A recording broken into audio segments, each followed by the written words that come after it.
Le top 5 du Ballon d'Or 2025. Bienvenue dans cette vidéo où on va parler du Ballon d'Or 2025 qui aura lieu le 22 septembre, lundi. Alors, on commence avec le top 5 de Inchaz. Qui est ton top 5 Ballon d'Or de cette année? Je commence par le cinquième, je finis par le premier. Bien C'est sûr. parti. Le cinquième, Rafinha. En deux mots, pourquoi? Rafinha, il a gagné la Liga, quart de finaliste, demi-finaliste de la Ligue des Champions et la Coupe du Roi. Donc voilà, il a quand même un bon parcours. Yamal, Lamine Yamal, le jeune prodige du Barça, il aurait pu être au-dessus, donc je l'ai mis en quatrième position parce que il a comme Rafinha gagné différents titres, mais n'a pas été en finale ni n'a gagné la Ligue des Champions. Voilà. Hakimi, troisième position. Le Marocain, il a tout gagné avec Paris quasiment, sauf la mondiale des clubs. Mais devant lui, il y a quand même deux monstres.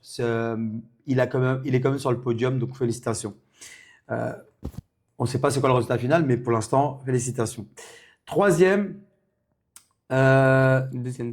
deuxième, pardon, Ousmane Dembélé. Donc il y en a qui diront, qui créeront un scandale. Effectivement, j'hésitais entre lui et le premier. Mais je trouve que le premier est le plus méritant, donc je l'ai mis en deuxième position. Parce que voilà, il est quand même excellent, Ousmane Dembélé. Il a marqué beaucoup de buts, il a fait des passes D. Et il a été un élément très important pour Paris, a gagné beaucoup de titres, tout comme Hakimi. Et le premier, pour moi, c'est le Portugais Vitinha. Pourquoi je vous dis ça? Parce que lui, pour moi, Vitinha, il a été omniprésent. Ça me fait penser à Iniesta, ça me fait penser à Messi, à Xavi, etc. du Barça. Vraiment, il a été la pièce maîtresse. Il a gagné tous les titres. En plus de ça, il a gagné la Ligue des Nations avec le Portugal. Donc, il a tout raflé l'année dernière. Et surtout, pour moi, c'est un joueur ultra important dans le dispositif de Paris. Mhm. Sans lui, Paris est déséquilibré. En toute franchise, pour moi, c'est le joueur qui a fait gagner Paris l'année dernière. Et pour moi, c'est légitime de le mettre en Ballon d'Or. Ok, c'est un bon top. C'est Voilà. un bon top. À toi, Yanis. Maintenant, mon top 5 à moi, ça va être le suivant. En cinquième position, moi je mets Nuno Mendes, auteur Ouais. d'une très très grosse saison en tant que latéral gauche au PSG. Et bien évidemment, c'est que le Portugal lui gagne la Ligue des Nations aussi, hein. Mais un peu moins pour moi performant que les joueurs qui vont suivre. En quatrième position, Rafinha, FC Barcelone.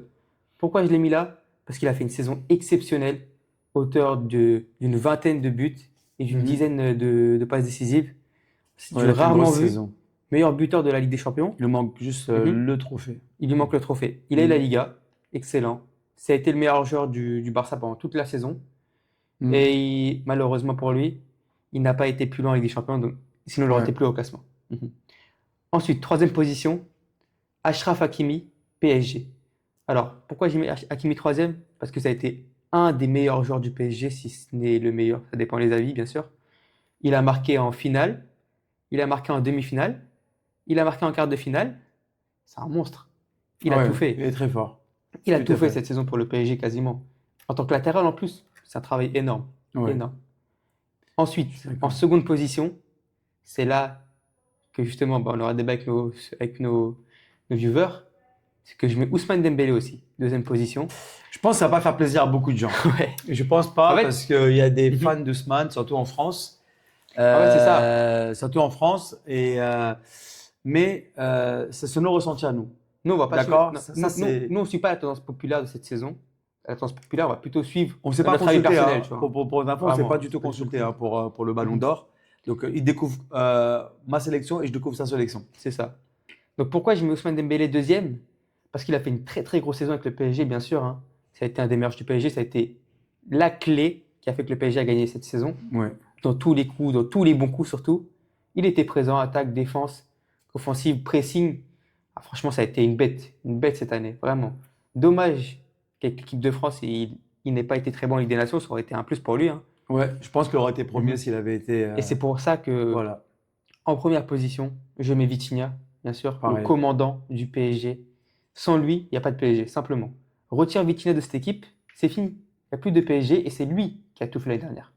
Tous les matchs que j'ai vus du PSG l'année dernière, en Ligue des Champions, que ce soit Liverpool, Manchester City, que ce soit Aston Villa, Arsenal et l'Inter, c'est Vitinha qui est toujours omniprésent.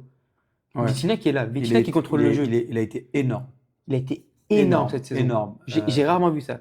Et si ouais. l'année dernière, on a nominé Rodri au Ballon d'Or, cette année, Vitinha, il le mérite 10 fois plus, Oui. personnellement. Ah oui, oui, oui, tout à Mhm. fait. Ah oui, exactement. Bah Donc, écoutez, dites-nous ce que vous pensez de notre top en commentaire. N'hésitez pas à liker et à partager la vidéo et surtout à vous abonner. C'était Yanis et Imtiaz, de Footy News. à bientôt. Au Bye revoir. bye.